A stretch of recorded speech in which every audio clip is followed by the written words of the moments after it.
हरे कृष्णा। हाल ही में जो बवाल मचा हुआ है वक्फ बिल के ऊपर, और ख़ास करके इस्लाम समुदाय के जो लोग हैं उनको ठेस पहुंचा है इस बिल के अमेंडमेंट से जो क्लॉजेस गवर्नमेंट चाहती है। और पहले जिस प्रकार पूरा अधिकार एक समुदाय को दिया गया था, पर अगर ऐसे ना करते हुए गवर्नमेंट इंटरफेरेंस, यहाँ तक व्यक्ति अगर वक्फ बोर्ड में कुछ चीज़ें ऐसी होती हैं जो संतुष्ट नहीं कर रही है, तो व्यक्ति हाई कोर्ट या फिर सुप्रीम कोर्ट तक जा सकता है अपने अधिकार मिलाने के लिए। तो ये पहले ऐसे सब क्लॉजेस नहीं थे, क्योंकि ये वक्फ जो अर्थ है, ये जो रूल बना था, खास करके जो लैंड है वो चैरिटी पर्पस के लिए, हॉस्पिटल बन या फिर एजुकेशन इंस्टीट्यूशन हो या वगैरह वगैरह, इसके लिए यूज़ होना था। पर ऐसा पाया गया ये बिल लाने की आवश्यकता यह थी कि क्योंकि there has been under utilization of land and illegal acquisition of land, जिसे कैसे कानून के विरोध में जाकर या फिर नियमों के विरोध में जाकर लैंड पर कब्ज़ा करना, ये सब भी पाया गया है।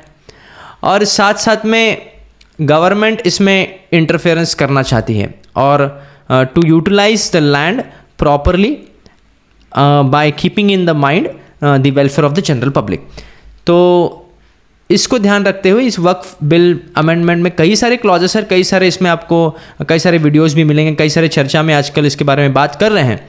तो इसकी डिटेल्स में न जाते हुए we will right now focus on the spiritual perspective, कि हम क्या शास्त्रों से, सनातन धर्म के जो शास्त्र है, भगवद गीता या भागवत शास्त्र जैसे, इसको कैसे परसेप्शन से इसको देखना है या फिर कैसे इसको परसीव करना है इस इशू को। तो पहले चीज़ है, एक तो लैंड एक्विजिशन जो है, ये कोई जो भूमि है या फिर ये धरती है या फिर कोई भी लैंड है, ये किसी व्यक्ति का प्रॉपर्टी नहीं है, किसी एक व्यक्ति का या फिर एक समुदाय के लोगों का नहीं होता है। क्योंकि शास्त्र ये कहता है, the basic principle is, Ishopanishad में कहा गया, ईशावास्यम इदम सर्वम यत्किंत्या जगताम जगत तेन त्याक्तेन भुंजित मा गिरडा कस्सस्विद्धनम। जितने भी वस्तु संसार में हैं, जितने भी, चाहे वो इनएनिमेट या एनिमेट ऑब्जेक्ट्स, वो सभी कुछ भगवान का है, ईशावास्यम, ईश्वर का है। इसलिए भगवान कृष्ण गीता में कहते हैं, भोक्तारम सर्वलोक महेश्वरम सुहृदम सर्वभूतानाम ज्ञात्वा मम शांतिम रक्षति, कि मैं ही सभी वस्तुओं का भोक्ता हूँ, मैं ही सभी लोकों का स्वामी भी मैं ही हूँ। So no one can become the master of any matter और एनी मटेरियल और any object in this world. क्योंकि इस संसार में हम एक रेंटल एग्रीमेंट करते हैं, जब तक हमारा रेंटल एग्रीमेंट ख़त्म नहीं हो तब तक हम रहेंगे। जिस दिन हमारी एक्सपायरी डेट आ जाएगी तो हमको यह जगह छोड़ के जानी पड़ेगी। तो जैसे ही व्यक्ति की आयु ख़त्म हो जाती है तो the transfer of ownership happens. Then land वही रहता है, जो धरती है, जो भूमि है, वो वही रहती है, पर ओनरशिप जो होता है, ओनर जो होता है वो बदलते रहता है। तो इस दृष्टि से अगर देखा जाए, सब कुछ किसका है? फिर भगवान कृष्ण अथवा ईश्वर का सब कुछ है। तो कोई भी व्यक्ति अपना अधिकार नहीं जमा सकता है कि ये मेरा लैंड है, ये। तो इस श्लोक में ईशावास्यम इदम सर्वम, इसमें आगे कहते हैं, तेन त्याक्तेन भुंजित मा गिरडा कस्सस्विद्धनम यत्किंचा जगताम जगत। इसमें कोई संदेह नहीं, हर व्यक्ति को अधिकार दिया गया है कि भोग करे, इसमें कोई संदेह नहीं। भगवान ने हर किसी को अधिकार दिया है, चाहे वो चींटी हो, चींटी से लेकर मनुष्यों तक, मनुष्यों से लेकर देवताओं तक, हर व्यक्ति को अधिकार है that he can enjoy life. तो अधिकार दिया, इसका मतलब नहीं इसका अनड्यू एडवांटेज लेना चाहिए। जिस प्रकार freedom of speech and expression हमारे फंडामेंटल राइट में से एक है, इसका मतलब ये नहीं हम किसी को ठेस पहुँचाए, किसी समुदाय को ठेस पहुँचाए, हम कुछ भी आके मन में आके बोलने लगे, किस पर आक्षेप करें बेबुनियाद। तो इसी प्रकार जितनी आवश्यकता है उतना हमको अपने पास या फिर हम अपने लिए यूज़ कर सकते हैं, ये शास्त्र कहता है। आवश्यकता से अधिक वो हमें बांटना चाहिए, ये शास्त्र कहता है। तो इसलिए unnecessarily acquiring lands, unnecessary creating borders, unnecessary creating differentiating and colonize करना, जिस प्रकार पहले आपने देखा होगा कि इस प्रकार पहले ब्रिटिश लोग कॉलोनाइज करते थे और लैंड को एक्वायर करते थे। तो ये शास्त्र के विरोध आचरण है। इसलिए जो भी लोग ऐसे करते हैं, इनका जीवन में कभी सुख या शांति कभी नहीं हो सकती, क्योंकि शांति माम रक्षति, भगवान कृष्ण कहते हैं शांति उसी को प्राप्त होती है जो यह समझता है कि ईश्वर ही सबके भोक्ता है, या ईश्वर, ये सभी जो भूमि है ये ईश्वर की है, कृष्ण की है। इसे सबसे मेन पर्पस ये है जो भूमि का प्रयोग करना भगवान के कार्य में। पहले भगवान क्या चाहते पहले ये जानना चाहिए। सर्वभवन्तु सुखिनः, हमारा संस्कृति ये है कि सभी जीव सुखी होने चाहिए, पर कैसे सुखी होंगे? जब तक मन में शांति नहीं है, सुख की अनुभूति नहीं है। नास्तिर बुद्धिर युक्तस्य न चायुक्तस्य भावना न च भावयतः शांतिर अशांतस्य कुतः सुखम। अशांत व्यक्ति कभी सुखी नहीं हो सकता। और भगवत गीता में कृष्ण कह रहे हैं जब तक व्यक्ति की बुद्धि, व्यक्ति का मन मुझ में नहीं लगता, भगवान कृष्ण पे नहीं लगता, तब तक व्यक्ति सदैव अशांत रहेगा, इसमें कोई संदेह नहीं। हर व्यक्ति यहाँ पर पर्सनल लेवल पे हो, फैमिली लेवल पे हो, सोशल लेवल पे हो, पॉलिटिकल लेवल पे हो या इंटरनेशनल लेवल पे भी यही दृष्टिकोण रहा है कि व्यक्तियों को कैसे, how we can implement more and more advancement in technology, हम मॉडर्नाइजेशन कैसे लाए और हम इकोनॉमिक नीड्स को कैसे फुलफिल करें, फाइनेंशियल नीड्स को कैसे फुलफिल करें, बस इस पर ही दृष्टिकोण या इस पर ही दृष्टि रहती है। पर हम ये भूल जाते हैं कि फाइनेंशियल नीड्स या इकोनॉमिकल नीड्स ये बाह्य चीज़ है, ये हमारी शारीरिक आवश्यकताएं हैं। इसके विपरीत या इसको छोड़कर भी बहुत कुछ है। We just don't need, there are just not physical needs, there are also emotional needs, there are some spiritual needs, there are some mental needs we have to understand. और हम सिर्फ फोकस अभी कर रहे हैं, चाहे वो पॉलिटिशियंस हो, आजकल के जो पॉलिटिशियन भी इस पर ही फोकस कर रहे हैं कि कैसे हम लोगों की इकोनॉमिकल नीड्स को पूरा कर सकें, आर्थिक आवश्यकताओं को पूरा कर सकें, इस पर ही पूरा फोकस चल रहा है। कोई ये नहीं सोच रहा कि व्यक्ति, इस संसार में जितने भी लोग हैं वो पीस ऑफ माइंड उनका कैसे हो जाए, या how they can live peacefully, वो मन में एक सुख की अनुभूति कैसे करे। ये तब तक नहीं हो सकता जब तक व्यक्ति स्पिरिचुअल नीड्स पर फोकस न करे। पिंजरे को कितना भी सजाए, अगर पक्षी पर ध्यान नहीं देंगे, पक्षी को अनाज नहीं देंगे, तो पक्षी सुखी नहीं हो सकता।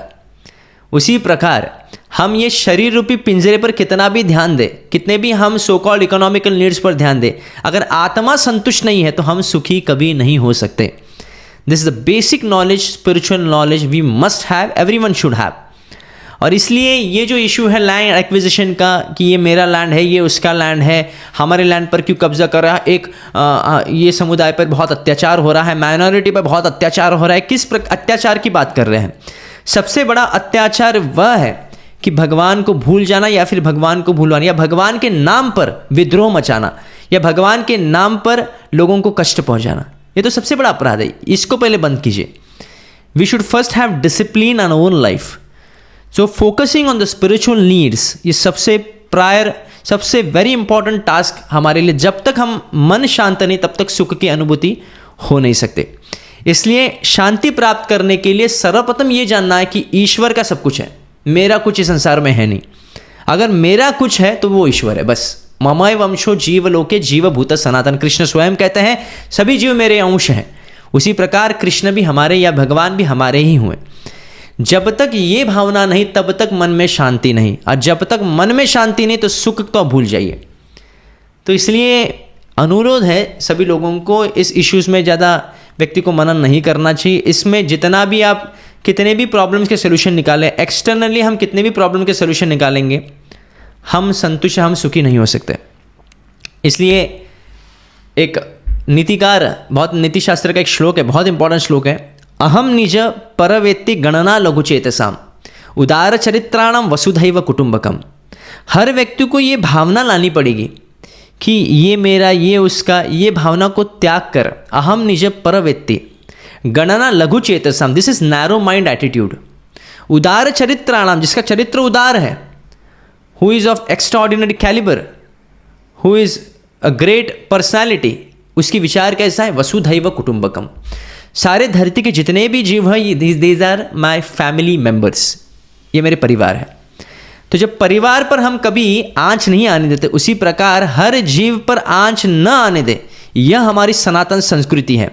इसका मतलब ये नहीं कि सनातन धर्म अनुयायी ने ठेका लिया है इस सिद्धांत का पालन करने के लिए, और बाकी लोग जो मन में आए वो करें, और सनातन धर्म तो सहिष्णु है तो उनको सिर्फ सहन करना है, ये भावना हरगिज नहीं। जिस प्रकार महाभारत में भगवान कृष्ण जब शांति दूत बनकर आए थे और बहुत ही अच्छी तरह से निवेदन किया था उन्होंने, धृतराष्ट्र को निवेदन किया था कि आप हस्तिनापुर के राजगद्दी पर बैठे हुए हैं और आपका सर्वप्रथम कर्तव्य है कि प्रजा सुखी होनी चाहिए और पांडव भी आपकी प्रजाओं में आते हैं।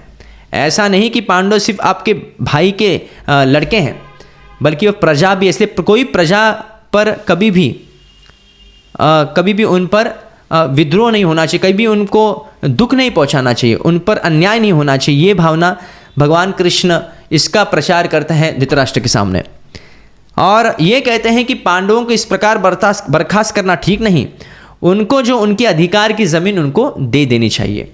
और भगवान कृष्ण यहाँ तक कहते हैं कि कम से कम पूरा हस्तिनापुर तो हमको नहीं, ना आधा हस्तिनापुर का राज्य चाहिए, हमें कम से कम पांडवों को सिर्फ 5 गांव दे दीजिए बस।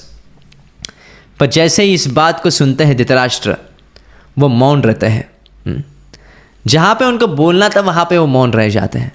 और इस बात को जब दुर्योधन सुनते हैं तो वो बहुत क्रोधावेश में आ जाते हैं और वो इतनी बात कह लेते हैं, कहते हैं कि 5 गांव क्या, सुई जितनी नोक जितनी ज़मीन भी पांडवों को नहीं मिलेगी।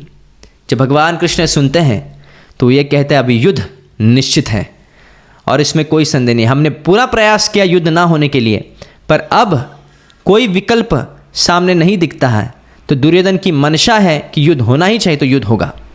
तो भगवान कृष्ण भी यहाँ पे दिखा रहे हैं कि सहिष्णुता तब तक होती है जब तक अधिकार के विरोध में कोई नहीं होता। जिस दिन अधिकार क्षेत्र में कोई प्रवेश करता है तभी सहिष्णुता नहीं बन सकते। तो हमारे संस्कृति में, हमारे सनातन धर्म है, सहिष्णुता है, हमारे इसमें सहन करना है और पूरे परिवार पर पूरे संसार के सभी लोगों को एक मत से देखना है, एक दृष्टि से देखना है, परिवार के जैसे देखना है। पर अगर कोई शास्त्रों का नियम तोड़े, अगर कोई भगवान के दिए हुए निर्देश भगवद गीता में हो या फिर भागवत जैसे शास्त्रों में इसके विरोध में आचरण करे, तो इसका विरोध करना भी हमारा कर्तव्य है।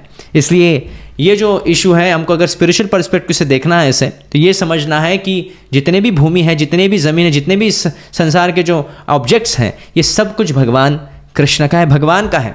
तो इसलिए सर्वप्रथम हमारा ये कर्तव्य बनता है कैसे इस ऑब्जेक्ट को या फिर इस ज़मीन को हम कैसे भगवान की सेवा में पहले लगाएं। तो भगवान की सेवा में लगाने के लिए हम कैसे लगाएं, ये कैसे पता करेंगे? तो भगवान क्या चाहते हैं हमसे, ये भगवद गीता में बताया है। तो इसलिए सभी लोगों से निवेदन है कि भगवद गीता का अध्ययन ध्यानपूर्वक करें, प्रामाणिक गुरु के अधीन में करें। हरे कृष्णा।